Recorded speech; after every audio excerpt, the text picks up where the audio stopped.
O tribunal parecia menor do que deveria. Fórum Criminal da Barra da Tijuca, terceiro andar, onde a luz da manhã se filtrava por aquelas janelas altas que sempre me lembravam confessionários de igreja. Eu estava ali, de pé, com os joelhos travados para não tremer, segurando papéis que deveriam ser impossíveis.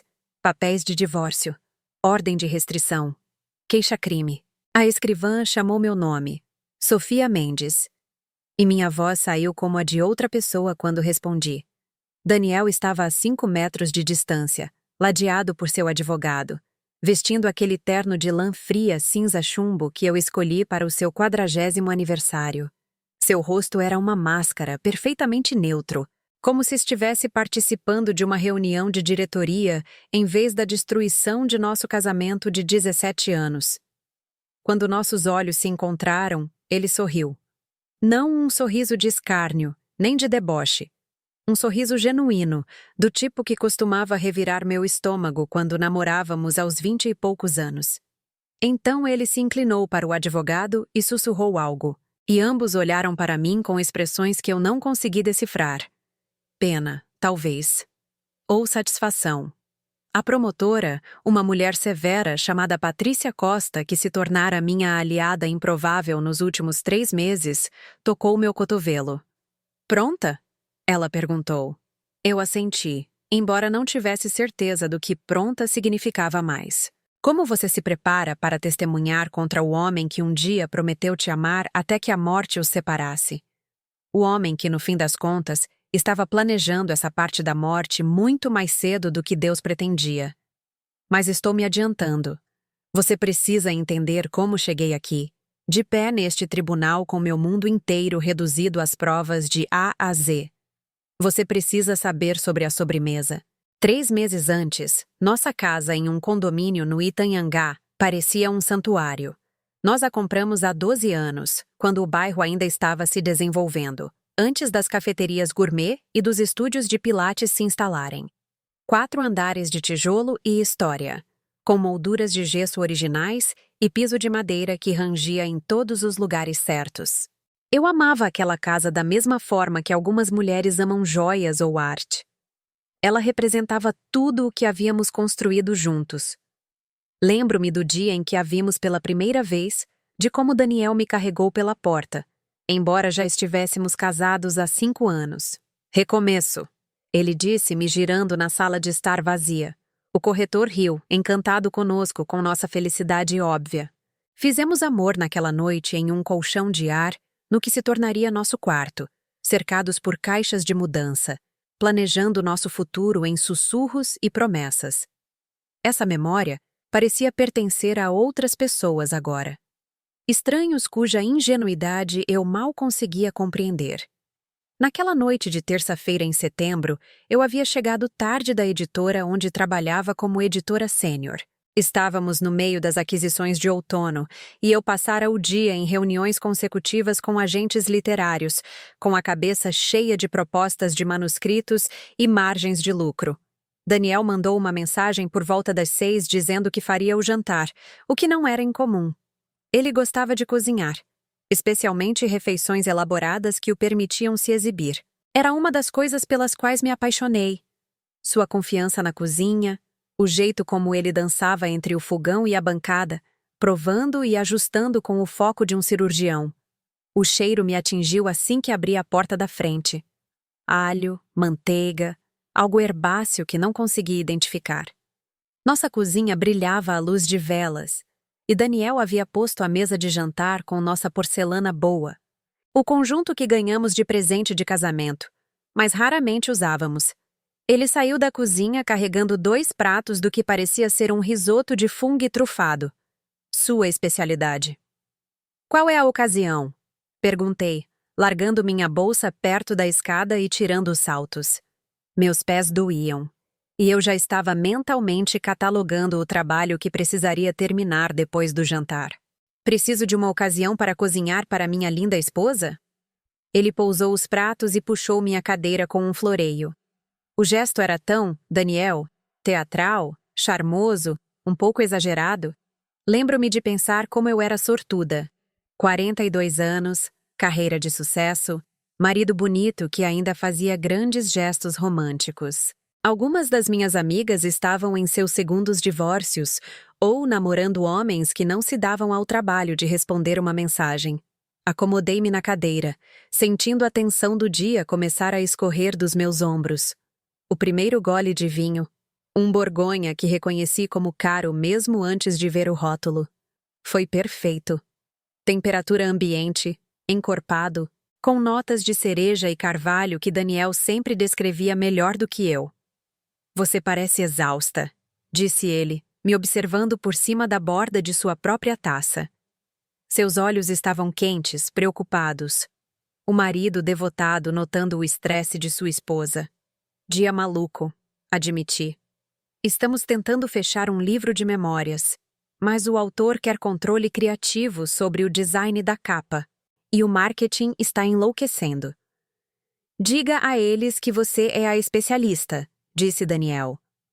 É por isso que eles te contrataram, certo? Para tomar essas decisões. Era um bom conselho, prático e solidário. O tipo de coisa que ele dissera 1000 vezes ao longo dos anos, me ajudando a navegar na política do escritório e nos desafios profissionais. Sorri para ele, grata, e dei uma garfada no risoto. A refeição estava perfeita, como sempre.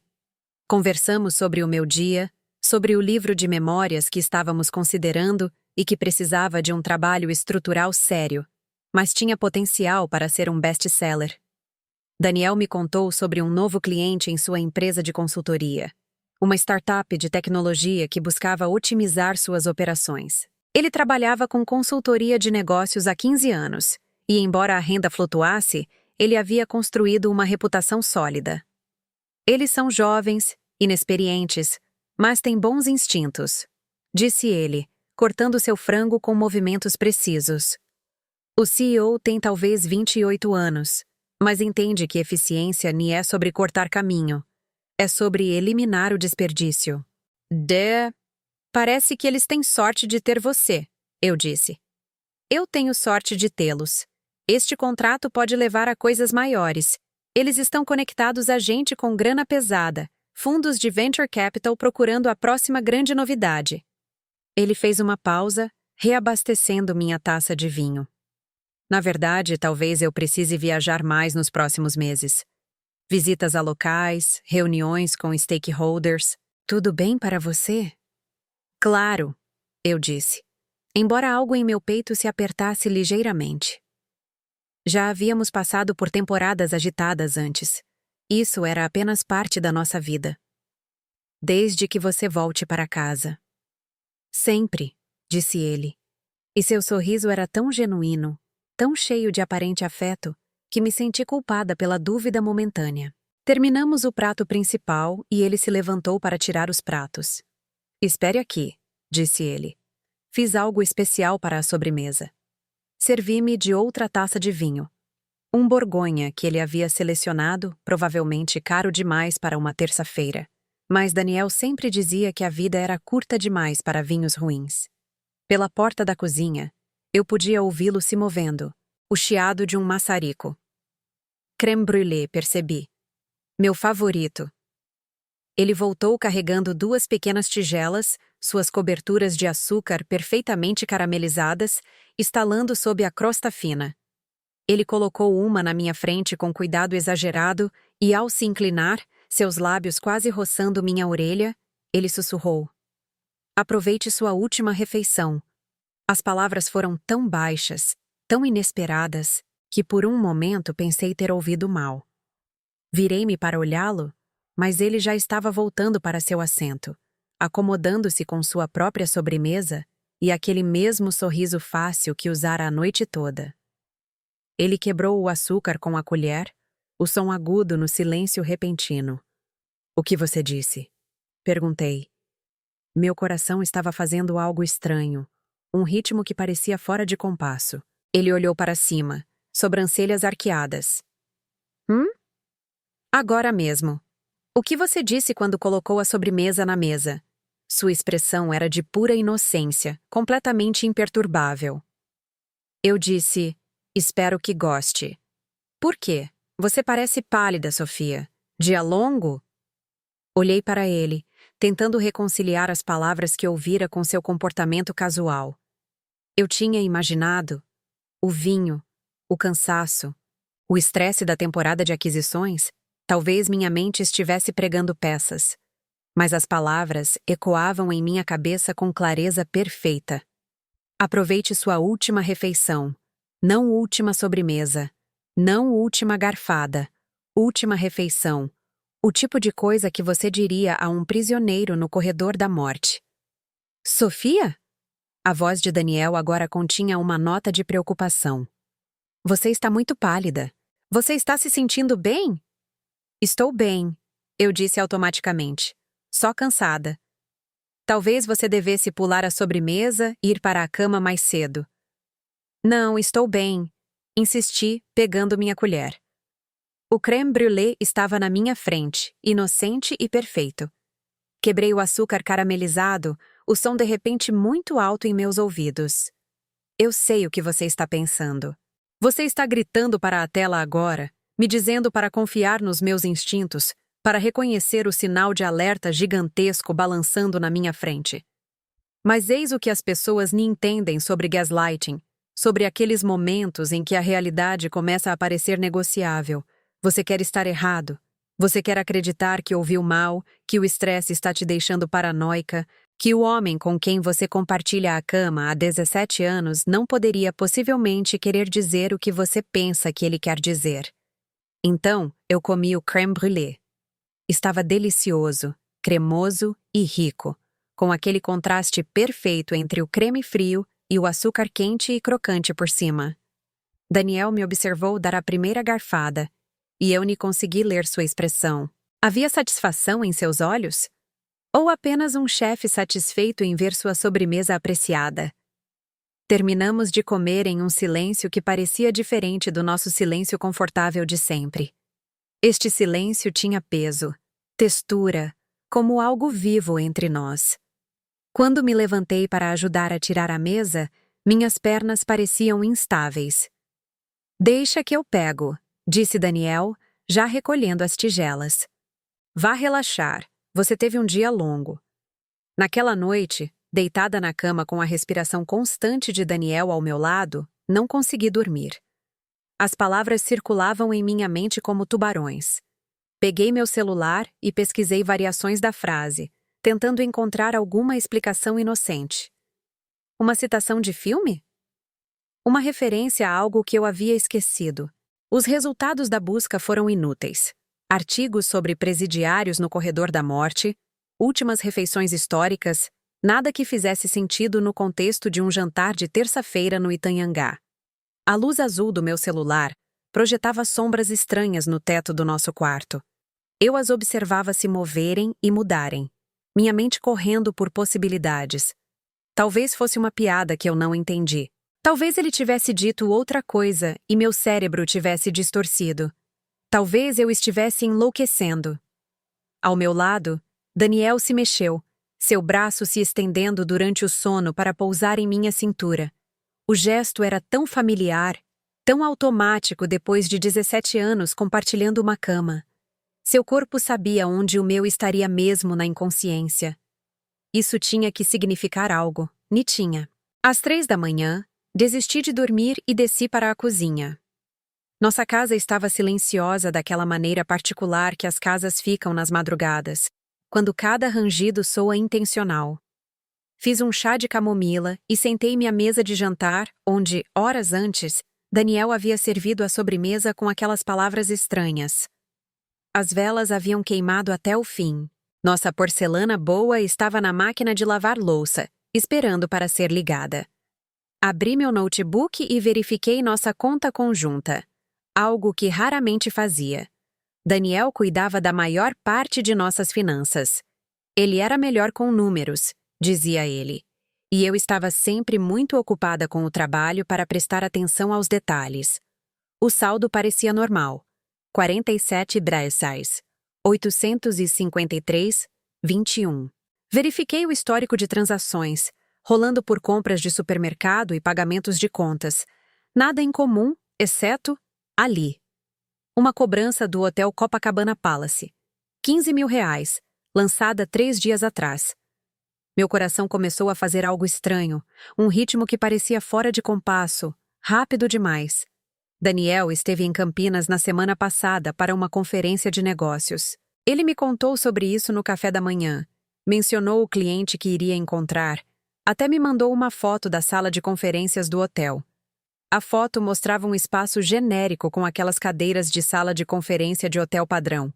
Uma tela de projetor. Nada distinto. Eu mal olhei para ela antes de responder com um emoji de polegar para cima e voltar para minhas anotações do manuscrito.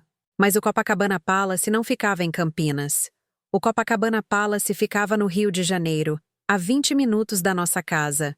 Fiquei sentada ali com meu chá esfriando na minha frente, encarando aquela cobrança. R$ 15.000. Por um hotel em uma cidade onde morávamos, onde tínhamos uma cama perfeitamente boa em uma casa perfeitamente boa. Meus dedos se moveram quase sem pensamento consciente, clicando em mais histórico de transações. Ali, outra cobrança de hotel de 2 semanas antes. O Fasano, R$ 12.000. E antes disso, o Emiliano, R$ 20.000. O problema da traição é que ela se anuncia com trombetas. Começa pequena, um fio que você puxa sem querer, e de repente seu mundo inteiro está se desfazendo.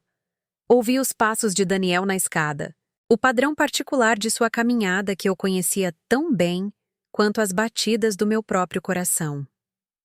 Ele apareceu na porta da cozinha, com o cabelo bagunçado de sono, vestindo a camiseta cinza que ele sempre usava para dormir. "Não consegue dormir?" ele perguntou, sua voz rouca de sono. Ele foi até a pia, encheu um copo d'água, bebeu tudo. Um homem confortável em sua própria cozinha, realizando os simples rituais de acordar no meio da noite. Fechei o notebook. Só precisei de um chá. Volte para a cama.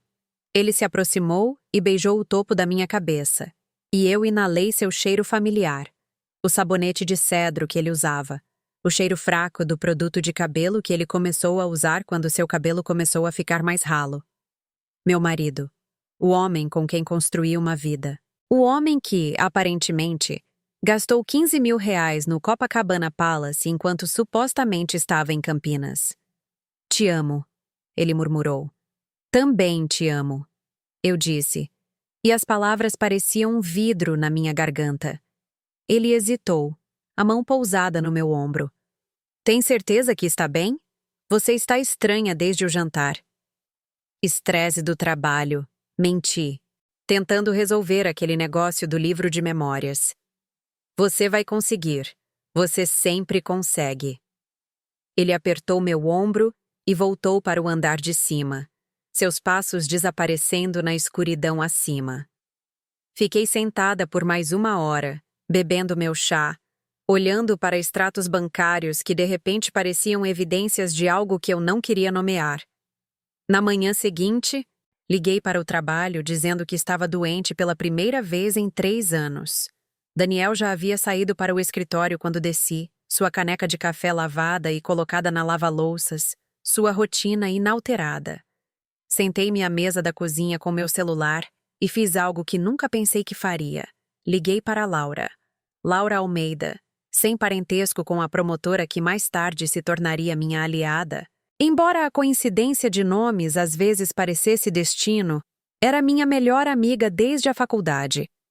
Nos conhecemos no primeiro ano da PUC-Rio e criamos um vínculo por causa da nossa ambição compartilhada e da incapacidade de ter paciência com gente idiota.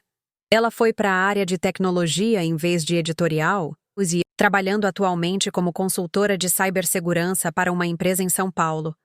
Mantivemos nossa amizade à distância com videochamadas semanais e visitas anuais. Se alguém podia me ajudar a entender o que estava acontecendo, era a Laura. Ela atendeu no segundo toque. "Sofia? Você não deveria estar no trabalho?" "Preciso da sua ajuda", eu disse, e minha voz falhou na última palavra. Houve uma pausa. Então sua voz mudou, totalmente profissional. "O que aconteceu?" "Podemos fazer uma chamada de vídeo? Preciso te mostrar uma coisa." 90 minutos depois, Estávamos em uma chamada de vídeo, e eu estava contando tudo a ela. As palavras sussurradas no jantar. A cobrança do Copacabana Palace. A certeza crescente de que algo estava fundamentalmente errado no meu casamento, embora eu não conseguisse articular o quê. Laura ouviu sem interromper, seu rosto sério na tela do meu notebook. Ela estava em seu home office em São Paulo.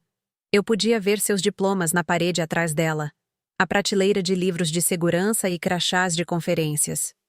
A distância física entre nós parecia enorme e reconfortante ao mesmo tempo. Quando terminei, ela ficou em silêncio por um longo momento. Sofia, ela disse finalmente, vou dizer uma coisa, e preciso que você me escute de verdade. Confie na sua intuição. Intuição feminina nem é besteira mística. É o seu subconsciente processando milhares de microsinais que sua mente consciente ainda não alcançou. Se algo parece errado, provavelmente está. Mas talvez eu tenha ouvido mal. Você ouviu. Esse ela interrompeu. De verdade? Ou você está tentando se convencer disso porque a alternativa é terrível demais? Eu não tinha uma resposta. O silêncio se estendeu entre nós, preenchido com todas as coisas que eu nem queria admitir. E essas cobranças de hotel? Laura continuou, inclinando-se para mais perto de sua câmera. Sofia, isso não é apenas suspeito. É um padrão. 3 hotéis de luxo diferentes no Rio enquanto diz estar em uma conferência em Campinas? O que isso soa para você? Um caso, sussurrei. Talvez. Ou talvez algo pior. Ela passou a mão pelo cabelo escuro e curto, um gesto que eu reconhecia da faculdade quando ela estava resolvendo um problema complexo.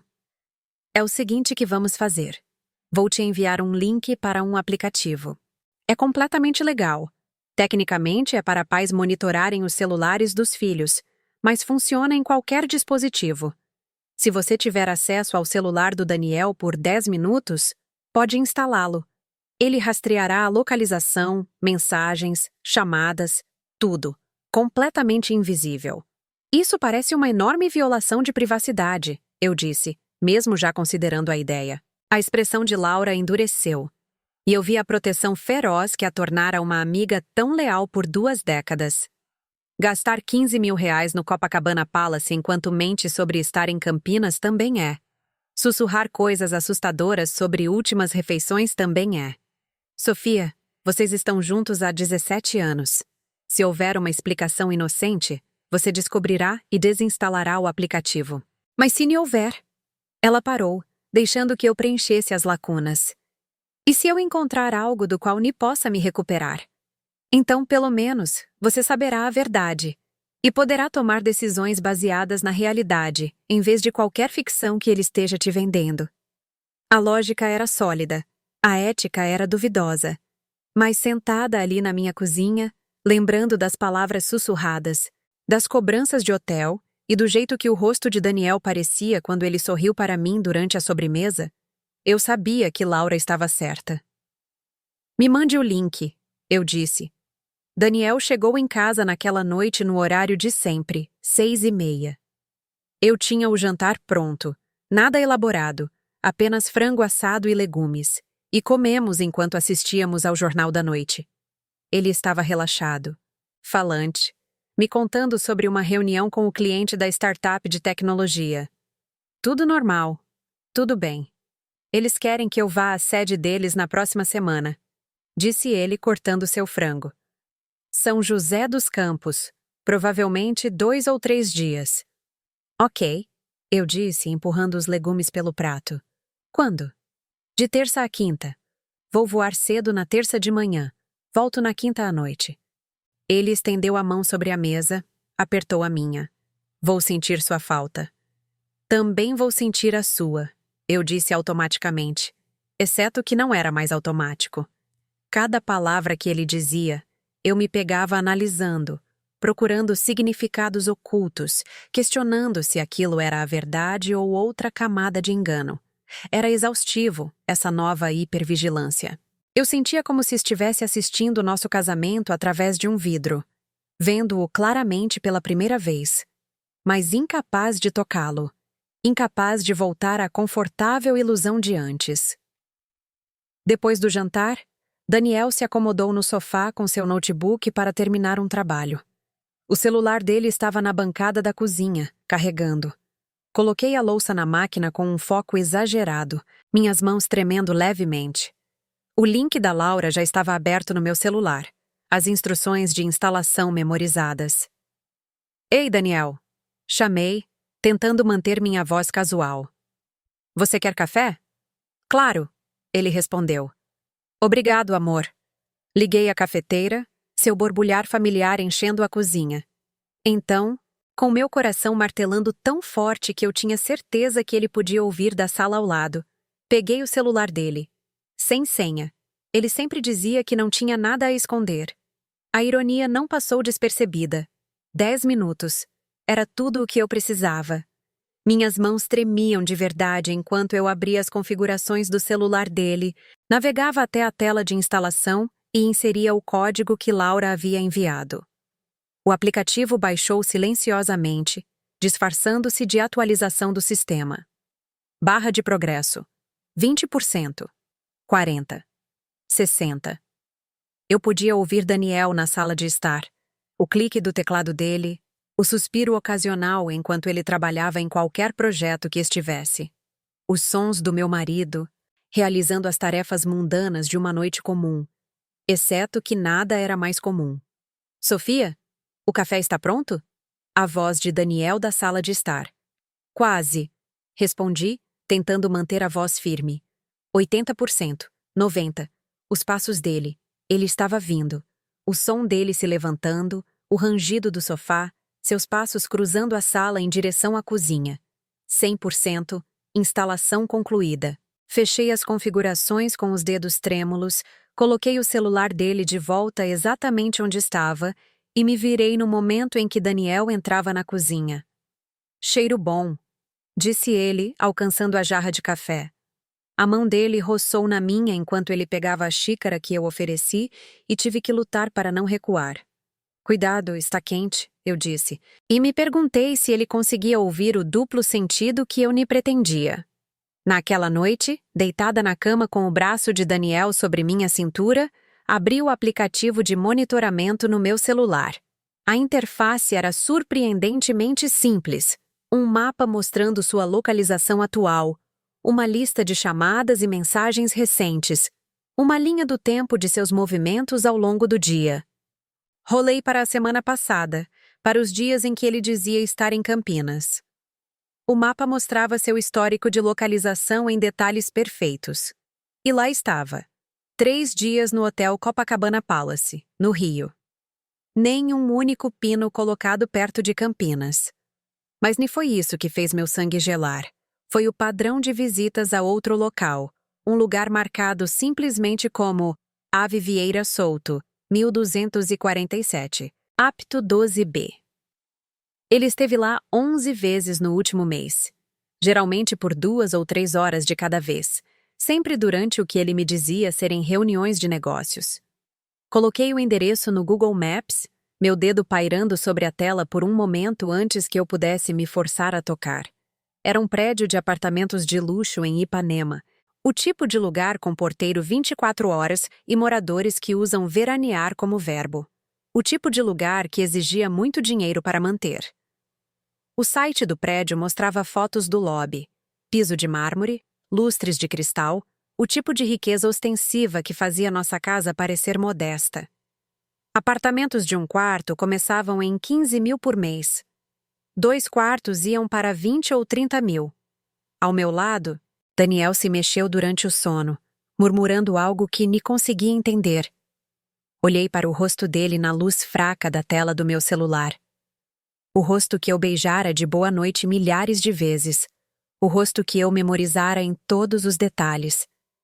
A pequena cicatriz acima da sobrancelha esquerda de um acidente de bicicleta na infância. A maneira como sua mandíbula se contraía mesmo dormindo.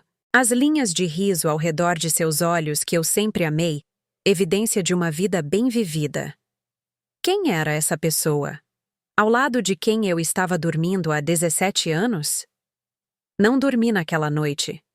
Em vez disso, Observei os dados fluírem do aplicativo de monitoramento, construindo uma imagem da vida secreta de Daniel, uma coordenada de GPS de cada vez. E a cada nova informação, senti algo mudando dentro de mim. A dor e a confusão ainda estavam lá, mas por baixo, crescendo mais forte a cada hora que passava, havia outra coisa. Raiva. Raiva fria, focada, absolutamente certa. Não a raiva quente de uma esposa traída, não a fúria chorosa de um coração partido. Isso era diferente. Era a raiva de perceber que fui feita de boba, que cada gesto amoroso, cada jantar romântico, cada eu te amo, sussurrado, fazia parte de uma performance. Que eu dei 17 anos da minha vida a uma mentira.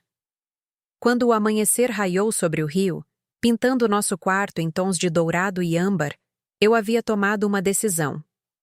Eu não ia chorar. Eu nem ia confrontá-lo, ainda não.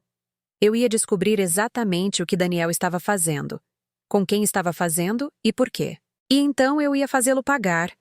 Mas primeiro, eu tinha que continuar fingindo. Eu tinha que ser a Sofia que ele esperava, confiante, ocupada com o trabalho, alheia às maquinações acontecendo bem debaixo do meu nariz. Eu tinha que ser perfeita. Eu conseguia fazer isso.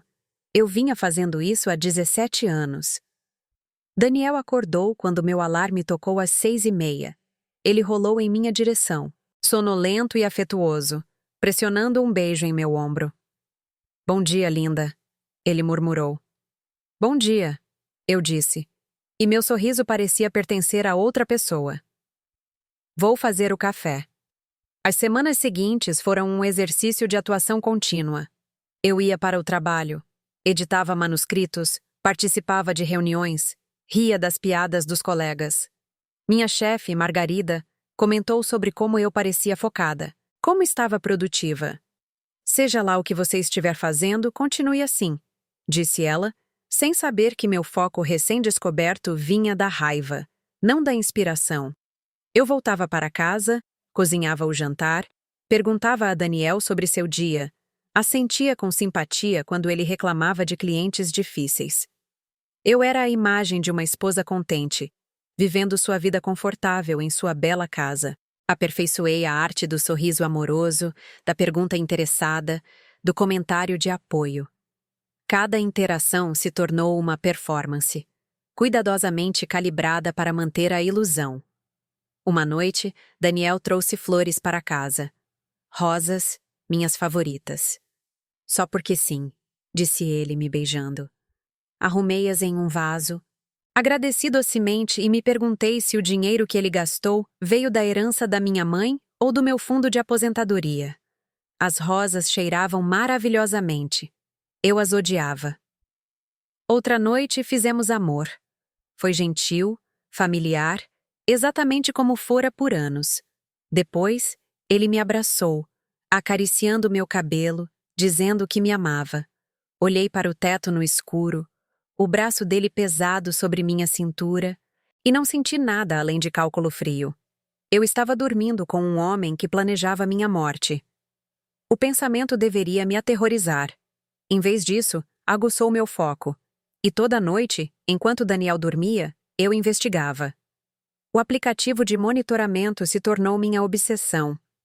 Rastreava cada local que ele visitava, cruzava números de telefone de seu registro de chamadas, tirava prints de textos que pareciam inócuos, mas, quando examinados em contexto, revelavam padrões. As visitas ao apartamento da Vieira Souto continuaram, sempre entre 2 e 5 da tarde. A agenda dele as mostrava como reuniões com clientes ou visitas a locais. Mas os registros de chamadas mostravam algo diferente. Várias chamadas para o mesmo número. Chamadas de 30 ou 40 minutos, acontecendo logo antes ou depois dessas visitas ao apartamento.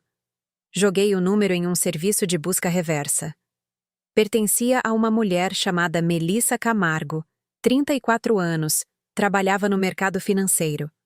Seu perfil no LinkedIn a mostrava como vice-presidente de um fundo de hedge, formada pela FGV, toda profissionalismo polido e networking estratégico. Seu Instagram, Público, felizmente, era uma coleção cuidadosamente curada de brunches artisticamente montados, coquetéis com vista para a cidade e selfies que conseguiam parecer casuais, embora claramente calculadas até o ângulo. Ela era linda daquele jeito caro que exige tempo e dinheiro significativos. Cabelo com mechas perfeitas, maquiagem aplicada com maestria, roupas de grife usadas com um descuido calculado.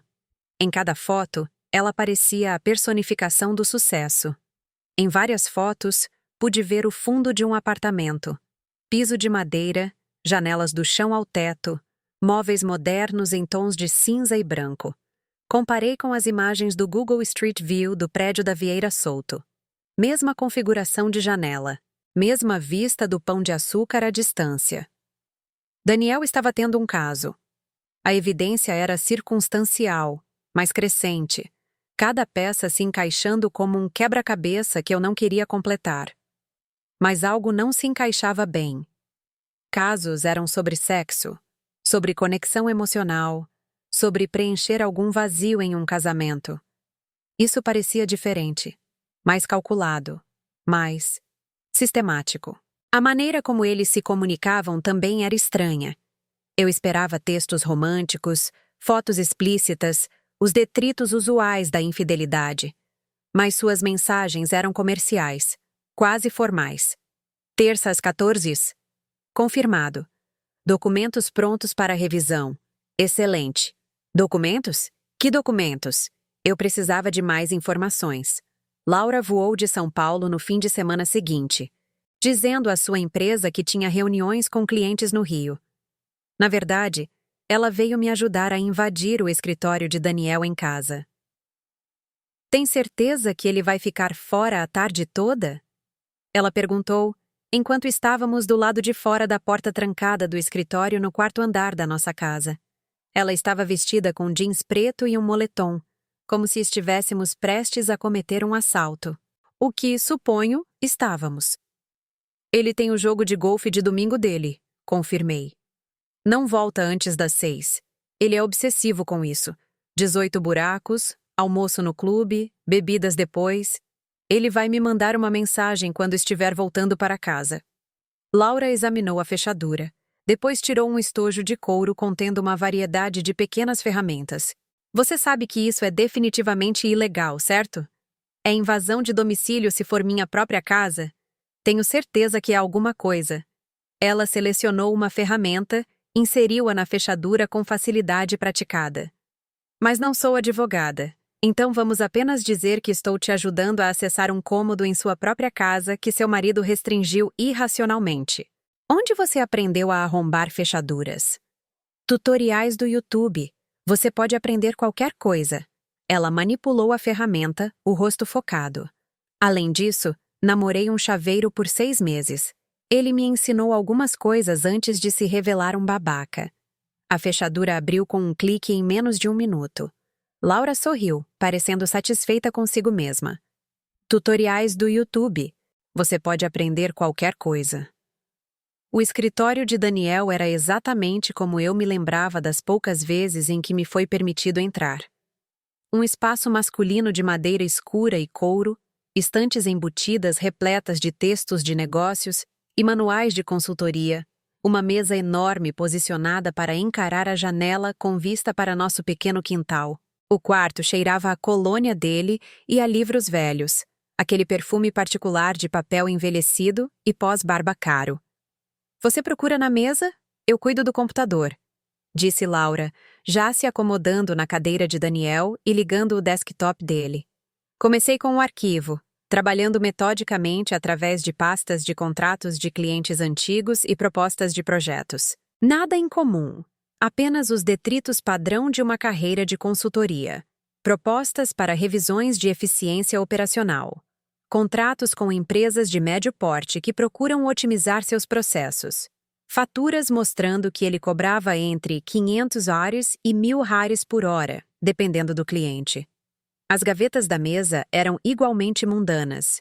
Material de escritório, garantias de eletrônicos, uma garrafa de uísque pela metade, cartões de visita de eventos de networking. Sofia, A voz de Laura estava tensa. Você precisa ver isso. Fui para trás dela, olhando para a tela do computador. Ela havia aberto o cliente de e-mail dele. Aparentemente, Daniel não era tão consciente da segurança quanto alguém casado com uma consultora de cibersegurança deveria ser, usando a mesma senha para tudo. A mesma senha que ele usava há anos. Sofia, 1978, meu nome e ano de nascimento. A ironia de planejar minha destruição usando meu nome como senha não passou despercebida. A troca de e-mails era entre Daniel e alguém identificado apenas como RM. Sem nome completo, sem detalhes de identificação. Mas o conteúdo era devastador. Fase 3 completa. Daniel havia escrito 2 semanas atrás. Contas conjuntas esvaziadas conforme o cronograma. Ela não notou as discrepâncias, passando para transferências para o exterior na próxima semana. A resposta de RM. Excelente. Lembre-se, o tempo é crucial. Tudo precisa ser finalizado antes que ela suspeite.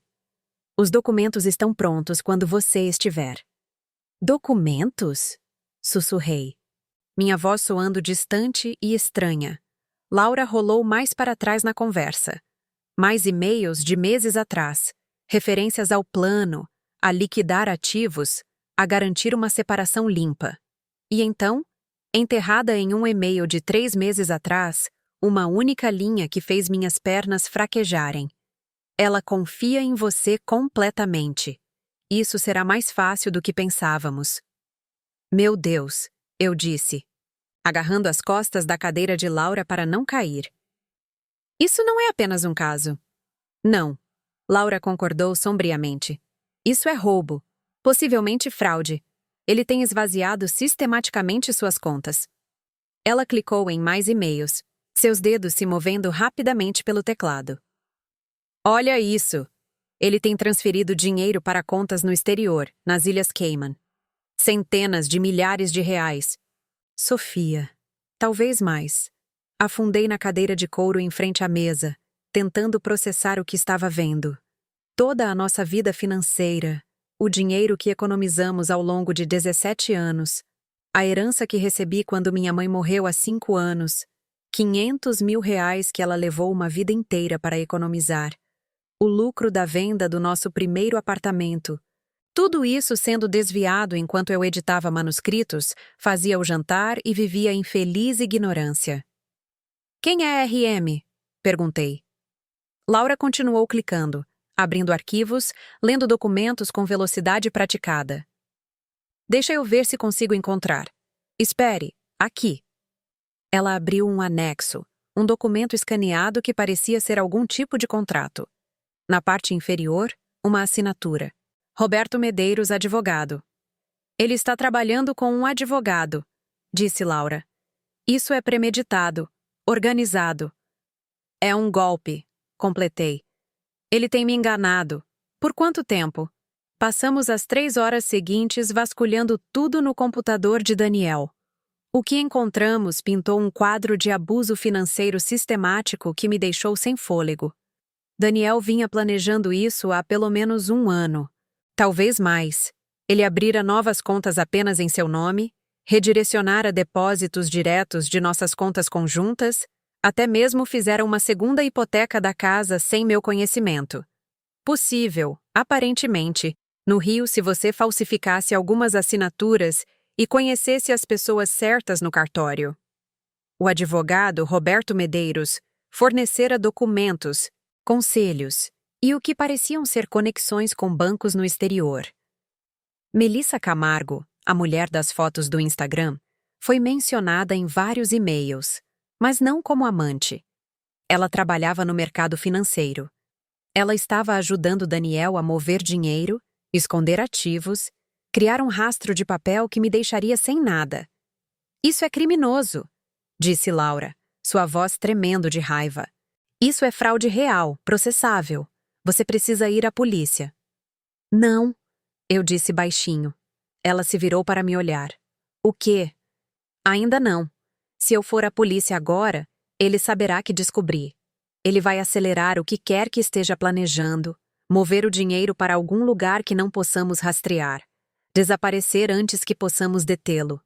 Eu estava pensando rápido agora, minha mente clicando em possibilidades com uma clareza que não sentia há semanas. Precisamos documentar tudo. Cada conta, cada transferência, cada e-mail. Precisamos construir um caso à prova de balas antes de fazermos qualquer movimento. Sofia, isso está além de... Eu sei. Interrompi. Eu sei que é loucura, e talvez perigoso e definitivamente acima da minha alçada. Mas, Laura, ele chamou aquela sobremesa de minha última refeição. Não uma figura de linguagem, não uma piada. Ele quis dizer aquilo. Ele está planejando algo, e preciso saber o que antes de poder detê-lo. Laura ficou em silêncio por um longo momento, estudando meu rosto como se estivesse me vendo pela primeira vez.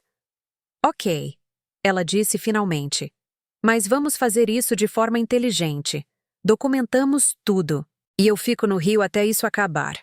Vou trabalhar remotamente, dizer à minha empresa que estou apoiando um cliente importante. Você não vai fazer isso sozinha. O alívio me invadiu, tão intenso que quase chorei. Obrigada. Não me agradeça ainda. Estamos prestes a cometer vários crimes por conta própria. Ela se virou de volta para o computador. Agora me ajude a copiar tudo isso antes que seu marido babaca volte do golfe. Copiamos todos os arquivos do computador de Daniel para um drive criptografado. Fotografamos documentos, tiramos prints de e-mails, criamos uma linha do tempo detalhada de cada transação suspeita.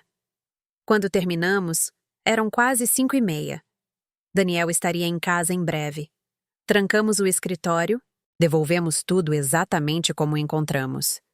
Laura foi para o quarto de hóspedes que ela havia reivindicado para sua estadia.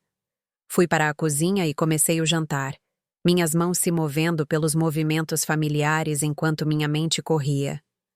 Salmão assado com limão e endro. Aspargos. Arroz selvagem. Uma refeição que eu fizera 100 vezes. Minhas mãos conhecendo os movimentos sem pensamento consciente. Mas tudo parecia diferente agora. Cada faca que eu pegava parecia uma arma. Cada decisão parecia pesada de significado. Daniel chegou em casa às 6:15, cheirando a grama e o uísque caro do clube. Ele beijou minha bochecha, me contou sobre seu jogo de golfe, reclamou de bom humor de um colega que não conseguia dar uma tacada reta. Ele abriu uma garrafa de vinho, serviu uma taça para cada um de nós, perguntou sobre meu fim de semana. A Laura está aqui, eu disse testando sua reação. Ah, é? Que ótimo! Onde ela está? Lá em cima, numa chamada de trabalho. Ela desce para o jantar. Fantástico! Não vejo a Laura há 2 anos. Seu entusiasmo parecia genuíno. Ele sempre gostou da Laura. A chamava de a inteligente quando falava dos meus amigos. Contei a ele sobre o novo manuscrito que estava lendo. Um thriller sobre uma mulher que descobre que seu marido não é quem ele diz ser. A ironia era tão espessa que quase ri. Parece intenso, disse Daniel, girando seu vinho. Ela descobre a tempo. Ainda não cheguei ao final. Menti. Eu o terminara 2 dias atrás. A esposa no livro descobria, mas acabava morta de qualquer maneira. Morta no que a polícia considerou uma queda acidental da escada. Mas acho que sim. Ela parece inteligente, observadora. Bom para ela, disse Daniel, e ergueu a taça em um brinde zombeteiro. As mulheres inteligentes. Trinquei minha taça contra a dele. Olhei em seus olhos. Aqueles olhos castanhos quentes que uma vez me fizeram sentir segura. E sorri. As mulheres inteligentes, ecoei. Laura se juntou a nós para o jantar, e nós 3 caímos em uma conversa fácil que parecia surreal, dado o que Laura e eu havíamos descoberto horas antes. Daniel perguntou sobre o trabalho dela em São Paulo, sua vida amorosa, suas opiniões sobre a indústria de tecnologia. Ela respondeu suavemente, mentindo tão facilmente quanto eu, ambas atuando na normalidade enquanto planejávamos a destruição dele. Você deveria vir a São Paulo um dia, disse Laura para Daniel. Vocês dois. Adoraria mostrar a cidade, apresentar vocês a algumas pessoas de tecnologia. Você pode encontrar algumas oportunidades de consultoria por lá. É uma ótima ideia, disse Daniel, aquecendo-se com o tópico. A cena de tecnologia no Rio é sólida, mas São Paulo ainda é onde a verdadeira inovação acontece. Eles discutiram tendências de mercado e cultura de startups, enquanto eu os observava, maravilhada com o quão fácil era mentir. Como a enganação parecia natural quando bem executada. Nas 3 semanas seguintes, Laura e eu trabalhamos como contadoras forenses montando um caso federal. Ela montou um sistema de armazenamento em nuvem seguro, onde documentamos tudo: cada transação, cada e-mail, cada ligação telefônica suspeita. Criamos planilhas rastreando o fluxo de dinheiro, diagramas mostrando conexões entre Daniel, Melissa e várias empresas de fachada que eles haviam estabelecido. Trabalhamos em turnos sistemáticos. Durante o dia, enquanto Daniel supostamente estava em reuniões com clientes, eu vasculhava nossa casa em busca de documentos escondidos. Encontrei um segundo celular em uma caixa de sapatos no armário dele, protegido por senha, mas registrado em um endereço de e-mail que eu não reconhecia. Fotografei-o, deixei-o exatamente onde o encontrei. No carro dele, espremido entre o banco do motorista e o console, descobri um recibo de uma joalheria. R$ 80 mil por uma pulseira de diamantes, comprada 2 semanas atrás. Eu nunca a vi. Fotografei o recibo, minhas mãos firmes apesar da fúria queimando em meu peito. Laura cuidou da perícia digital, rastreando os movimentos online de Daniel com a precisão de um detetive. Ela descobriu que ele andava pesquisando venenos indetectáveis e fazer mortes parecerem acidentais. Ela encontrou histórico de busca por detecção de fraude em seguro de vida e prescrição de assassinato de cônjuge. Cada descoberta fazia meu sangue gelar, mas também fortalecia nosso caso. Ele nem está sendo cuidadoso, disse Laura uma noite, olhando para a tela de seu laptop. É como se ele estivesse tão confiante de que você nunca vai descobrir que não está se dando ao trabalho de apagar os rastros. Arrogância, eu disse. Ele acha que sou estúpida demais para notar. Então ele terá uma grande surpresa. A escala da fraude era espantosa. Daniel havia roubado mais de 3 milhões de reais de nossas contas, dinheiro que eu trabalhei anos para ganhar e economizar. Ele havia feito empréstimos contra nossa casa, quase R$ 1 milhão, tudo aparentemente destinado a contas no exterior. Ele até mesmo sacou minha previdência privada, falsificando minha assinatura na papelada, gerando multas fiscais massivas que venceriam em abril. Multas pelas quais eu seria responsável, a menos que pudesse provar a fraude. Mas, além dos números, o que me chocou foi o planejamento. Isso não foi uma decisão impulsiva ou uma crise de meia-idade. Isso foi sistemático, organizado, metódico. Daniel vinha planejando roubar minha vida, literal e figurativamente, com a mesma atenção aos detalhes que ele trazia para seu trabalho de consultoria. Eu era um projeto a ser gerenciado, um obstáculo a ser eliminado, um recurso a ser liquidado. Mas a descoberta mais arrepiante veio quando Laura conseguiu acessar seus e-mails deletados, recuperando arquivos que ele pensava terem desaparecido para sempre. Em uma conversa de 6 meses atrás, Daniel havia escrito para Roberto Medeiros: "Quanto é demais? Posso esvaziar as contas completamente sem acionar alertas de fraude?" A resposta de Medeiros: "Pegue 90%. Deixe o suficiente para despesas normais. Quando ela notar, você já terá sumido. Quanto à casa, ainda estou trabalhando na questão do seguro de vida." Questão do seguro de vida. Fiz Laura ler essa frase 3 vezes, antes de acreditar que era real. Então fui ao banheiro e vomitei. Ajoelhada no chão frio de azulejos do nosso banheiro de hóspedes, enquanto Laura segurava meu cabelo e murmurava palavras de consolo que pareciam vazias. "Ele não está apenas roubando de você", disse Laura quando voltei, seu rosto pálido. "Sofia, acho que ele está planejando te matar." As palavras pairaram no ar como fumaça. Sentei-me pesadamente no sofá, minha mente incapaz de processar totalmente o que estávamos sugerindo. Assassinato. 17 anos de casamento. E meu marido estava planejando me assassinar por dinheiro. Quanto eu valia? Fiz as contas na minha cabeça. Seguro de vida. Ambos havíamos feito apólices anos atrás. 5 milhões de reais cada. A casa valia talvez uns 10 milhões no mercado atual. Minhas contas de aposentadoria, antes de ele as esvaziar, valiam outros 1,5 milhão. Somando o dinheiro que ele já havia roubado, Daniel estava de olho em talvez 20 milhões de reais se eu morresse.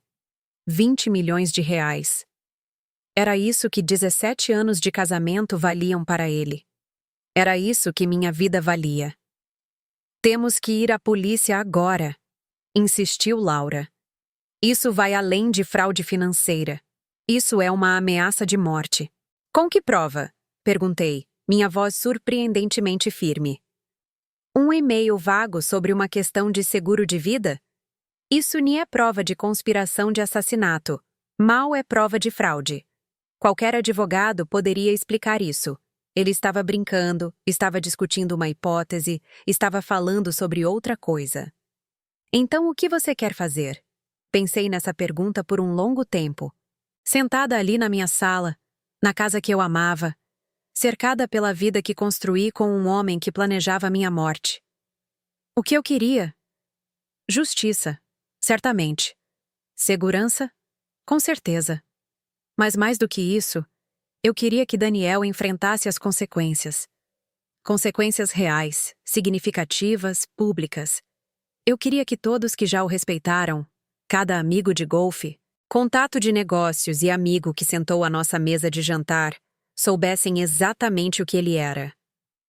Eu quero destruí-lo, disse em voz baixa. Não fisicamente, não violentamente. Quero pegar tudo o que ele está tentando roubar e jogar de volta na cara dele.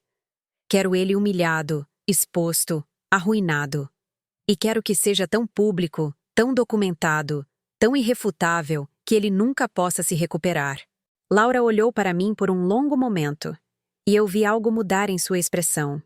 Reconhecimento, talvez. Ou respeito. Você mudou, disse ela. Não, eu disse. Estou finalmente vendo com clareza. Pela primeira vez em talvez uma eternidade, sei exatamente quem sou e do que sou capaz. E Daniel não tem ideia do que está por vir.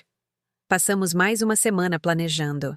Laura me conectou com sua amiga advogada no Rio, uma advogada de divórcios implacável chamada Jennifer Barros, que construiu sua reputação destruindo cônjuges infiéis no tribunal.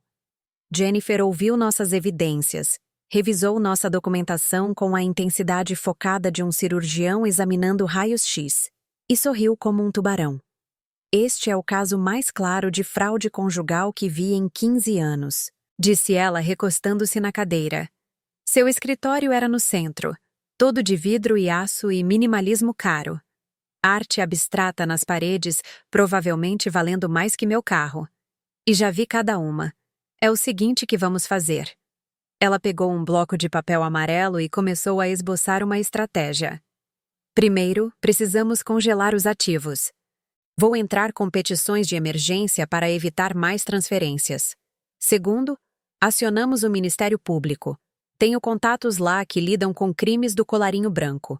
Isso não é mais apenas uma questão civil, é fraude criminal. Quanto tempo vai levar? Perguntei. Se coordenarmos corretamente, podemos executar tudo em um único dia, mas o tempo é crucial. Precisamos escolher um momento em que ele esteja exposto, quando não possa fugir ou esconder evidências. Foi quando Laura mencionou a conferência.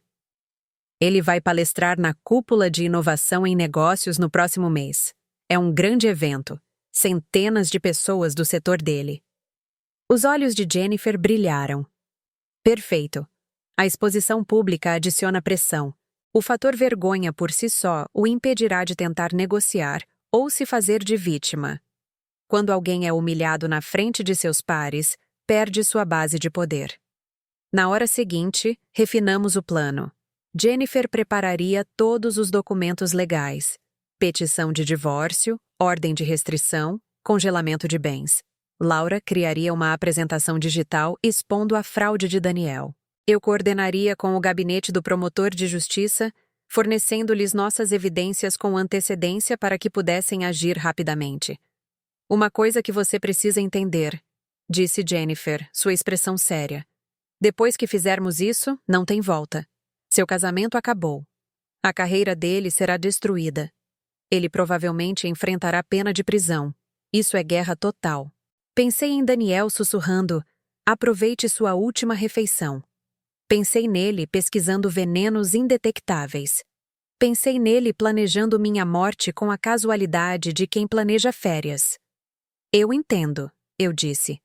Vamos destruí-lo. O plano era elegante em sua simplicidade.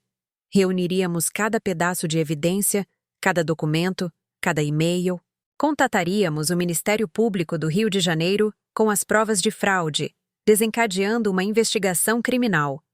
Pediríamos o divórcio simultaneamente, congelando todos os bens restantes. E faríamos tudo de uma vez, em um ataque coordenado que não daria a Daniel tempo para reagir, nenhuma oportunidade de mover dinheiro ou destruir provas. Mas Jennifer teve uma sugestão adicional. Seu marido é uma figura pública nos círculos de consultoria, certo? Ele palestra em conferências, tem uma reputação profissional? Sim, confirmei. Ele vai palestrar na Cúpula de Inovação em Negócios no próximo mês. É um grande evento em sua indústria. O sorriso de Jennifer se alargou. Perfeito. Vamos garantir que seus colegas tenham um assento na primeira fila para sua queda. A Cúpula de Inovação em Negócios era realizada anualmente no Rio Centro, atraindo milhares de consultores, executivos e empresários. Daniel fora selecionado para dar uma palestra principal sobre transformação estratégica, uma apresentação de 45 minutos que ele vinha preparando há meses. Ele estava animado com isso, via como um marco importante na carreira. Eu via como a oportunidade perfeita. Com a experiência técnica de Laura, criamos uma apresentação digital que substituiria os slides cuidadosamente preparados por Daniel. Começaria normalmente, seu slide de título, suas observações iniciais, e depois passaria para algo totalmente diferente. Provas de sua fraude, capturas de tela de seus e-mails, extratos bancários mostrando o dinheiro roubado, fotos do apartamento da Vieira Souto, onde ele se encontrava com Melissa para planejar minha destruição financeira. A apresentação seria narrada com clipes de áudio de mensagens de voz que ele deixara para Roberto Medeiros, discutindo a questão do seguro de vida e como maximizar o ganho. Tudo o que havíamos descoberto, comprimido em 15 minutos de verdade devastadora. Isso é nuclear, disse Laura enquanto finalizávamos o arquivo, testando-o mais uma vez para garantir que cada slide carregasse corretamente. Uma vez que isso for ao ar, não tem como voltar atrás. Bom, eu disse, eu nem quero voltar atrás. Na manhã da cúpula, acordei antes de Daniel e fiquei quieta, ouvindo sua respiração. Em algumas horas, tudo mudaria. Nosso casamento, sua carreira, toda a nossa história compartilhada. Tudo seria reescrito pelo que aconteceria hoje. Estudei seu rosto na luz da manhã. Ele parecia pacífico, mais jovem que seus 45 anos, vulnerável no sono. Este era o rosto para o qual eu acordava há 17 anos. O rosto que eu amei, confiei, com o qual construí uma vida. Eu ainda o amava? A pergunta me surpreendeu. Pensei que sentiria apenas ódio agora, apenas raiva. Mas ali deitada, observando-o dormir, senti algo mais complicado. Luto pelo que pensei que tínhamos. Pena pelo que ele se tornou. E sim, por baixo de tudo, alguma brasa do amor que senti, teimosa, dolorosa e inútil. Mas o amor não era suficiente. O amor me desculpava roubo, falsificação ou o planejamento do assassinato de alguém por dinheiro de seguro. Ele acordou por volta das 7, espreguiçando-se e bocejando, já se preparando mentalmente para sua apresentação. Grande dia, disse ele beijando minha testa. Deseje-me sorte? Você me precisa de sorte, eu disse. E era verdade. O que estava para acontecer não tinha nada a ver com sorte. Ele se levantou, tomou banho, barbeou-se com cuidado meticuloso. Vestiu seu melhor terno, azul marinho, lã italiana, perfeitamente ajustado. Ele ficou em frente ao espelho ajustando a gravata, praticando suas observações iniciais. Obrigado a todos por estarem aqui hoje. O que quero falar é sobre como as organizações se adaptam quando confrontadas com a disrupção. Eu o observei da cama, memorizando este momento. A última manhã de sua antiga vida. A última vez que ele se olharia com aquela confiança, aquela certeza sobre quem ele era e o que merecia. Como estou? Ele perguntou virando-se para mim. Perfeito, eu disse. Você está perfeito. Eu havia combinado de encontrar Laura e Jennifer em uma cafeteria perto do Rio Centro. A apresentação de Daniel estava marcada para as 14h no auditório principal. À 1h30, Laura faria o upload de nossa apresentação substituta para o servidor da conferência, sobrescrevendo o arquivo de Daniel. A segurança seria rígida, mas Laura passou a última semana analisando a infraestrutura digital da conferência. Ela sabia exatamente como entrar. Tem certeza disso? Jennifer perguntou enquanto observávamos o relógio se aproximar de 1h30. Depois que isso acontecer, você está comprometida. Isso vai destruir a carreira do seu marido, possivelmente mandá-lo para a prisão. Isso é permanente. Pensei nas palavras sussurradas sobre o crème brûlée. Aproveite sua última refeição. Pensei em 3 milhões de reais roubados, em assinaturas falsificadas e contas no exterior, na questão do seguro de vida, mencionada em e-mails como se eu já estivesse morta. Tenho certeza, eu disse. Exatamente à 1h30, os dedos de Laura voaram sobre o teclado de seu laptop. Estou dentro, ela murmurou. Substituindo o arquivo agora. Upload completo. A apresentação está no ar. Entramos no auditório às 1h45, sentando-nos na última fila. A sala estava lotada, talvez 500 pessoas, todas esperando para ouvir Daniel Mendes falar sobre transformação estratégica. A ironia era quase perfeita demais. Às 2h em ponto, Daniel subiu ao palco. Ele parecia confiante, polido, em todos os aspectos o consultor de sucesso. Ele sorriu para a multidão, fez uma piada autodepreciativa sobre esperar que seus slides funcionassem e clicou para seu primeiro slide da apresentação. Seu título apareceu: Transformação Estratégica em Mercados Incertos. Ele começou a falar, sua voz ecoando facilmente pelo sistema de som do auditório. Obrigado a todos por estarem aqui hoje. O que quero falar é sobre como as organizações se adaptam quando confrontadas com a disrupção. O segundo slide apareceu no horário, depois o terceiro. Daniel estava pegando o ritmo, a plateia engajada, tudo correndo normalmente. Então, o slide 4 carregou. Em vez do conteúdo de Daniel, a tela se encheu com a digitalização de um e-mail, grande o suficiente para todos lerem.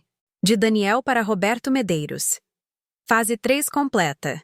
Contas conjuntas esvaziadas conforme o cronograma. Daniel parou no meio da frase. A sala ficou em silêncio. O que... Ele começou, clicando freneticamente em seu controle remoto. O próximo slide carregou. Extratos bancários mostrando transferências para as Ilhas Cayman. Datas, valores, números de conta. Slide 6. Fotos do apartamento da Vieira Souto. Melissa Camargo visível em uma, Daniel em outra. Slide 7. Mais e-mails. Ela confia em você completamente. Isso será mais fácil do que pensávamos. A plateia estava murmurando agora, conversas confusas se espalhando pelo auditório. Daniel ficou congelado no pódio, seu rosto passando por expressões. Confusão, horror, raiva, enquanto a apresentação continuava sem ele. Slide 8. Uma ligação gravada. A voz de Daniel enchendo os alto-falantes. A questão do seguro de vida. Se algo acontecesse com ela, morte acidental paga o dobro. Só estou dizendo. Alguém na plateia ofegou. Outros pegaram seus celulares gravando o desastre se desenrolando no palco. Daniel encontrou sua voz.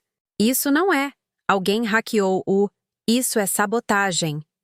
Mas os slides continuavam chegando. Nossas contas bancárias conjuntas, mostrando saldos se esgotando. Assinaturas falsificadas em documentos de empréstimo. Mensagens de texto entre Daniel e Melissa. Ela não tem ideia. Quando descobrir, estaremos feitos para o resto da vida. Levantei-me na última fila. Não é sabotagem, Daniel. Chamei. Minha voz ecoando no silêncio chocado. É a verdade. Todas as cabeças se viraram para mim. Os olhos de Daniel encontraram os meus através do salão lotado, e observei a percepção cair sobre ele como uma onda. Seu rosto ficou branco, depois vermelho, sua expressão mudando de choque para a fúria e para algo como medo. Oi, querido, eu disse, caminhando pelo corredor central em direção ao palco. Jennifer e Laura me flanqueavam, Jennifer carregando uma pasta, Laura segurando seu laptop. Gostando da sua apresentação? O slide final carregou na tela atrás de Daniel. Daniel Mendes roubou sistematicamente 3.847 a 10 de sua esposa ao longo de 18 meses, incluindo o seguro de vida de sua mãe e suas economias de aposentadoria. O Ministério Público do Rio de Janeiro recebeu todas as provas. Mandados de prisão estão pendentes. Seguranças apareceram nas saídas do auditório. Não seguranças da conferência. Eram policiais civis, coordenados com Jennifer conforme nosso plano. Daniel tentou correr. Ele realmente tentou correr, disparando para a saída do palco como um animal encurralado. Mas um policial o interceptou. O salão explodiu em caos.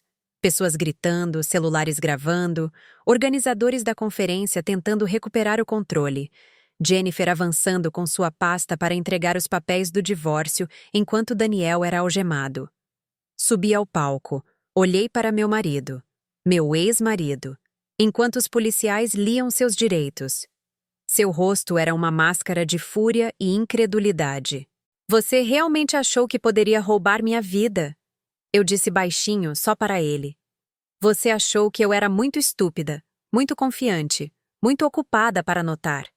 Você sussurrou sobre minha última refeição e planejou minha morte como se fosse uma transação comercial. Mas eis o que você não entendeu, Daniel. Eu não sou a pessoa com quem você pensou que se casou. Sou muito mais do que isso. Sua vadia, ele sibilou. Você arruinou tudo. Não, eu disse calmamente. Você fez isso sozinho. Eu só me certifiquei de que todos soubessem. Eles o levaram algemado, passando por fileiras de colegas e concorrentes que testemunharam todo o colapso espetacular. Os organizadores da conferência tentavam freneticamente recuperar o controle, mas o dano estava feito. O vídeo da apresentação de Daniel, minha apresentação, já era viral, espalhando-se pelas redes sociais com o tipo de ímpeto que destrói carreiras e reputações permanentemente. Do lado de fora do Rio Centro, equipes de reportagem já estavam chegando. Jennifer havia avisado vários repórteres de polícia sobre a prisão, garantindo cobertura máxima. Laura apertou minha mão enquanto saíamos para a tarde de outubro, o ar fresco parecendo absolvição. Como você se sente? Ela perguntou. Pensei na pergunta. Triunfante? Vingada? Livre? Tudo isso e mais, emoções complexas demais para nomear, girando dentro de mim como uma tempestade. Como se eu pudesse respirar de novo, disse finalmente. O processo legal andou mais rápido do que eu esperava. Com as provas esmagadoras de fraude, o advogado de Daniel, um advogado diferente de Roberto Medeiros, que estava sob investigação, aconselhou cooperação imediata. Daniel se declarou culpado de fraude, falsificação e conspiração para cometer fraude de seguro. As acusações de conspiração de assassinato não se sustentaram, tecnicamente, mas as outras acusações tinham peso suficiente para importar. Ele foi condenado a 7 anos em regime fechado, com ordens de restituição que o manteriam financeiramente destruído por décadas. As contas no exterior foram congeladas e apreendidas, o dinheiro devolvido a mim. A casa foi salva, os empréstimos fraudulentos descartados como produtos de atividade criminosa. Melissa Camargo, que ajudava Daniel a lavar dinheiro através de suas conexões financeiras, perdeu o emprego e enfrentou suas próprias acusações criminais. Roberto Medeiros teve sua licença cassada pela OAB, sua carreira em ruínas. Assisti a tudo se desenrolar com um sentimento de satisfação desapegada, como observar um desastre que você sobreviveu de uma distância segura. A atenção da mídia foi intensa, mas breve. A apresentação de marido em conferência se torna sua confissão criminal. Foi a manchete que pegou, gerando artigos de opinião sobre abuso financeiro em casamentos e a importância de manter a independência financeira. Dei exatamente uma entrevista para um jornalista do O Globo e falei cuidadosamente sobre os sinais de alerta que perdi, o gaslighting, a natureza sistemática do abuso. Não mencionei a sobremesa. Aquele momento parecia pessoal demais, cru demais para compartilhar com estranhos. Aquilo era meu. O incidente incitante que salvou minha vida ao me fazer questionar tudo.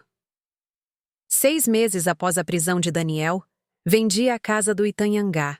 Muitas memórias impregnadas naquelas paredes, muitos fantasmas assombrando a cozinha onde ele sussurrou sobre últimas refeições. Comprei um loft menor no Leblon, todo janelas e luz. Um espaço que parecia possibilidade em vez de história. O loft ficava no 10º andar, com janelas do chão ao teto que davam para a cidade. Eu podia ver por quilômetros em dias claros a Baía de Guanabara, o Cristo Redentor à distância, a expansão infinita do rio.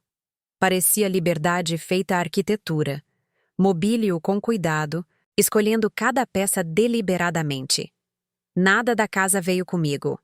Eu não queria lembranças, nem fantasmas. Tudo era novo, limpo, só meu. Na primeira noite no loft, fiquei naquelas janelas com uma taça de vinho e observei o pôr do sol sobre a cidade. O céu ficou laranja, depois rosa, depois roxo profundo. Chorei pela primeira vez desde a prisão de Daniel. Não por ele, não por nosso casamento, mas pela versão de mim que acreditava em contos de fadas, pela jovem que pensava que amor e confiança eram a mesma coisa, por todos os anos que desperdicei com alguém que me via como nada mais do que um meio para um fim. Chorei até não poder mais. E então terminei.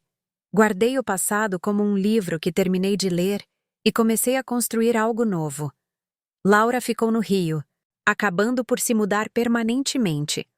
Começamos uma consultoria juntas, ajudando pessoas, principalmente mulheres, a investigar irregularidades financeiras em seus relacionamentos.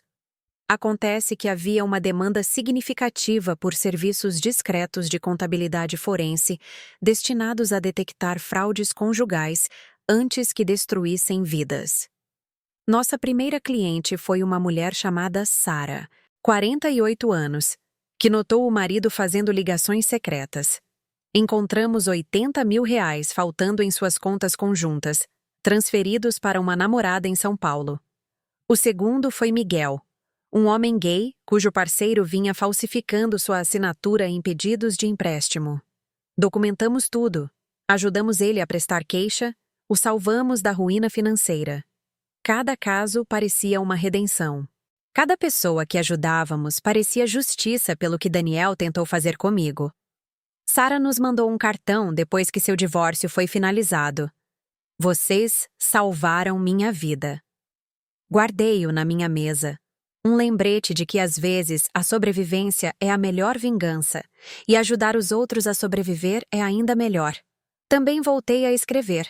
Algo que abandonei quando passei de aspirante a editora. A história do que aconteceu virou um livro, embora eu tenha mudado nomes e detalhes o suficiente para proteger a pouca privacidade que me restava. Vendeu bem. Encontrou um público de pessoas que sobreviveram a traições semelhantes ou as temiam. As resenhas mencionavam palavras como catártico e empoderador. Tentei não lê-las com muita atenção, No aniversário da prisão de Daniel, fui ao MASP e passei a tarde olhando pinturas renascentistas, arte que sobreviveu a séculos de guerra, desastre e crueldade humana. Havia conforto naquela permanência, na beleza que superava a traição. Parei em frente a uma pintura de Artemisia Gentileschi, Judite decapitando Holofernes, uma representação brutal de uma mulher decapitando um homem que a havia injustiçado. A violência era inflexível, sem desculpas. O rosto de Judite mostrava determinação, nem raiva. Ela estava fazendo o que precisava ser feito. Eu entendia isso agora. A justiça às vezes parece violência. A liberdade às vezes requer destruição. Meu celular vibrou com uma mensagem de Laura. Jantar hoje à noite. Eu pago.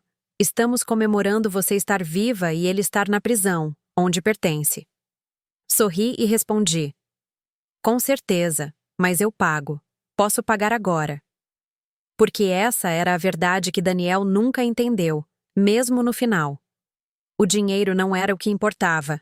A casa, as contas, a herança, tudo era apenas moeda, substituível e, no final, sem sentido. O que importava era o momento em que deixei de ser uma vítima e me tornei outra coisa. Alguém que viu a verdade e se recusou a desviar o olhar. Alguém que transformou evidências em armas e mentiras em sentenças de prisão. Alguém que pegou a ameaça sussurrada de uma última refeição e a transformou em um novo começo.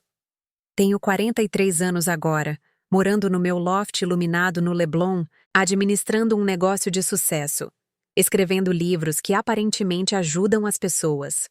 Namoro às vezes, casualmente, embora não tenha pressa de confiar meu coração a alguém de novo. Talvez um dia, talvez não. Estou aprendendo a ser completa por conta própria, a encontrar satisfação no trabalho, na amizade e no simples fato de ter sobrevivido. O negócio está prosperando além do que Laura e eu imaginamos inicialmente. Contratamos mais 3 investigadores, abrimos um escritório na Barra e estamos expandindo para outras cidades.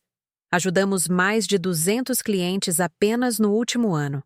Alguns casos são simples. Um cônjuge suspeito que acaba tendo um caso emocional inofensivo, facilmente resolvido com terapia. Outros são complexos, envolvendo lavagem de dinheiro internacional, ativos ocultos em vários países, padrões de abuso que se estendem por décadas. Cada cliente me ensina algo novo sobre a capacidade humana de enganar. E cada caso que resolvemos parece recuperar um pedaço do que Daniel tentou roubar de mim. Há um homem com quem tenho saído, na verdade. O nome dele é Marcos. Ele é professor de ética na UFRJ e não tem nada a ver com Daniel. Onde Daniel era performaticamente charmoso, Marcos é genuinamente gentil. Onde Daniel era secreto, Marcos é transparente a ponto de ser chato sobre isso. Ele me mostra seus extratos bancários sem que eu peça. Ele me apresenta a seus amigos e familiares. Ele me tem escritórios trancados ou telefonemas misteriosos. Nos conhecemos em um lançamento de livro. Ele foi me ouvir discutir meu livro. Depois, ele me abordou, disse que minha história o comoveu, perguntou se eu gostaria de tomar um café um dia. Quase disse não. A ideia de confiar em outro homem com sequer uma fração do meu coração parecia impossível. Mas eu disse sim. E lentamente, cuidadosamente, estamos construindo algo. É diferente do que eu tinha com Daniel. Não há grande romance, nem gestos grandiosos. Apenas honestidade. Apenas estar presente. Apenas ser real um com o outro de maneiras que eu não sabia serem possíveis. Ainda é cedo. Tenho cuidado. Mas há algo ali, talvez. A possibilidade de confiança reconstruída do nada. Às vezes penso naquela noite de setembro. Daniel servindo crème brûlée com um sorriso e uma ameaça.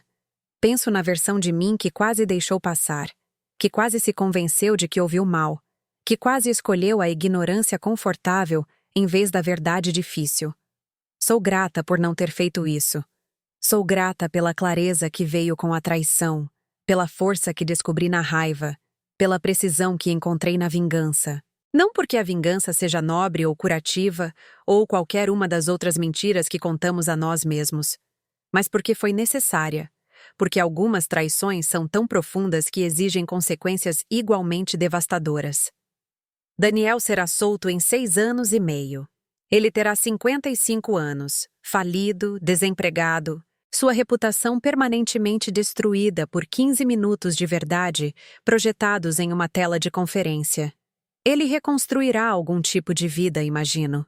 As pessoas reconstroem, mas ele nunca se recuperará do que fiz com ele, da mesma forma que nunca me recuperarei completamente do que ele fez comigo. Estamos ambos marcados agora, moldados pelas escolhas que fizemos naquele casamento e em seu final explosivo. A diferença é que estou bem com isso. Fiz as pazes com a pessoa em que me tornei quando tive que lutar pela minha sobrevivência. Ela é mais dura do que a Sofia que editava manuscritos, fazia o jantar e confiava no marido. Ela está menos disposta a perdoar, menos rápida em acreditar, menos confortável com a vulnerabilidade. Mas ela está viva. Ela está livre. Ela está em seu próprio loft observando o pôr do sol sobre o Rio de Janeiro, e ninguém está sussurrando ameaças sobre últimas refeições, esvaziando suas contas ou planejando sua morte como uma estratégia de negócios. Isso não é cura, talvez, mas é o suficiente. Agora quero falar diretamente com você, porque se você ouviu esta história inteira, é provável que algo nela tenha ressoado. Talvez você tenha visto esses sinais de alerta em seu próprio relacionamento. Talvez tenha sentido aquele mesmo reconhecimento doentio quando descrevi o gaslighting, o sigilo financeiro, a lenta erosão da confiança. O abuso financeiro é uma das formas mais comuns e menos reconhecidas de abuso doméstico. Muitas vezes começa pequeno, um parceiro que insiste em cuidar das finanças para reduzir seu estresse. Contas separadas às quais você nem tem permissão de acesso, despesas ou receitas inexplicáveis, resistência quando você faz perguntas sobre dinheiro. Eu vejo isso o tempo todo no meu trabalho agora. Os sinais de alerta são notavelmente consistentes entre os casos. Um parceiro que fica na defensiva quando questionado sobre gastos. Extratos ou contas ausentes que de repente param de chegar. Cartões de crédito que você não sabia que existiam. Empréstimos feitos em seu nome sem seu conhecimento. Dinheiro transferido de contas conjuntas com explicações vagas. Oportunidades de investimento. Ou despesas de negócios, que nunca fazem muito sentido. Estes não são necessariamente sinais de fraude criminosa como o que Daniel estava fazendo, mas são sinais de alerta. Em um relacionamento saudável, ambos os parceiros devem ter total transparência sobre as finanças. Você deve saber quais contas existem, quais são os saldos, para onde o dinheiro está indo. Sigilo sobre dinheiro é sigilo sobre poder, e sigilo sobre poder é muitas vezes sigilo sobre controle. E o controle, uma vez estabelecido, raramente para nas finanças. Ele se infiltra em todos os aspectos da vida. Quem você vê, onde você vai, o que você tem permissão para questionar. O abuso financeiro quase nunca é apenas sobre dinheiro. É sobre criar dependência, eliminar opções, tornando impossível para você sair, mesmo que quisesse. Se você está vendo esses sinais, não os ignore como eu quase fiz. Você não está paranoico. Você nem está exagerando. Confiança é maravilhosa, mas confiança cega é perigosa. Verifique. Faça perguntas. Cheque as contas. Se seu parceiro responde a perguntas razoáveis com raiva, desvio ou fazendo você se sentir louco, isso é gaslighting e é abuso. Além das finanças, observe parceiros que o isolam de amigos e familiares, que menosprezam suas preocupações, que têm uma cara para o mundo e outra em particular. Daniel era charmoso em jantares e planejava minha destruição em e-mails privados. Essa divisão é um sinal de alerta de alguém capaz de engano profundo. Se você precisar de ajuda, existem recursos. O Ligue 180 pode conectá-lo com defensores que entendem de abuso econômico. Advogados especializados em divórcio podem proteger seus bens mesmo antes de você entrar com o pedido. Amigos como minha Laura que voarão pelo país para ajudá-lo a instalar software de monitoramento e arrombar escritórios trancados. Você não está sozinho, e você não é impotente, mesmo quando parece que é. A coisa mais importante que aprendi com este pesadelo é que vale a pena confiar em seus instintos. Quando algo parece errado, quando uma frase sussurrada no jantar causa arrepios, quando a explicação lhe faz muito sentido, preste atenção. Isso não é paranoia. É seu subconsciente protegendo você com informações que sua mente consciente ainda não processou. Ouça-o. Investigue. Reúna provas. Construa seu caso. E quando estiver pronto, quando tiver tudo documentado e todos os seus aliados no lugar, ataque com toda a força da verdade. Porque é com isso que predadores como Daniel contam. Eles esperam que fiquemos constrangidos demais para expô-los, com medo demais do julgamento social para lutar, investidos demais em preservar a aparência de um casamento feliz para destruí-lo em nome da verdade. Me dê a eles isso. Queime tudo se for preciso. O constrangimento é temporário. A liberdade é permanente. Aprendi isso por experiência própria. As primeiras semanas após a prisão de Daniel foram humilhantes. Pessoas que eu conhecia há anos me olhavam com pena. Alguns sussurravam que eu deveria saber. Deveria ter visto os sinais antes. Outros sugeriram que eu estava exagerando, que a humilhação pública era um castigo muito severo para o que poderia ter sido um mal-entendido. Vizinhos evitavam contato visual. Ex-casais de amigos pararam de me convidar para jantares. Mas essas vozes desapareceram. A verdade era clara demais, documentada demais, irrefutável demais. E as pessoas que importavam, meus amigos de verdade, meus colegas, as mulheres que sobreviveram a traições semelhantes, elas entenderam. Elas comemoraram. Elas me disseram que eu fui corajosa. Eu não me senti corajosa. Senti-me necessária. Como se tivesse feito o que tinha que ser feito. Coragem implica escolha. Implica superar o medo. Eu não superei o medo. Eu o canalizei para a ação, transformei-o em provas, estratégia e, finalmente, justiça. Então, antes de ir, quero te perguntar uma coisa. De onde você está ouvindo? De que cidade, que estado, que país, que hora do dia? Você está a caminho do trabalho, dobrando roupa, deitado na cama sem conseguir dormir, porque algo em seu próprio relacionamento parece errado. Você está questionando se está imaginando coisas ou se seus instintos estão tentando te dizer algo importante. Deixe um comentário e me diga. Diga-me se esta história ressoou com sua própria experiência. Diga-me se você viu esses sinais de alerta em sua vida ou na vida de pessoas que você ama. Diga-me o que você teria feito de diferente se estivesse na minha posição. E se você acha que eu fiz a coisa certa? Se você acredita que Daniel mereceu cada momento daquela humilhação pública, cada ano daquela sentença de prisão, cada consequência de suas próprias ações, clique no botão de like. Mostre-me que não estou sozinha em acreditar que algumas traições exigem mais do que perdão silencioso. Inscreva-se para mais histórias como esta, histórias sobre pessoas que se recusaram a ser vítimas, que lutaram contra probabilidades impossíveis, que transformaram sua dor em poder. Há mais 2 vídeos na sua tela agora sobre jornadas semelhantes. Assista-os a seguir se quiser manter esse sentimento. Até a próxima história. Cuide do seu coração. Proteja seus bens. Confie em seus instintos. E lembre-se, sua vida pertence a você, não a quem tenta roubá-la. Obrigada por ouvir. Obrigada por estar aqui. Obrigada por me deixar contar sobre a pior e a melhor coisa que já me aconteceu. Eu sou Sofia Mendes e eu sobrevivi à minha última refeição.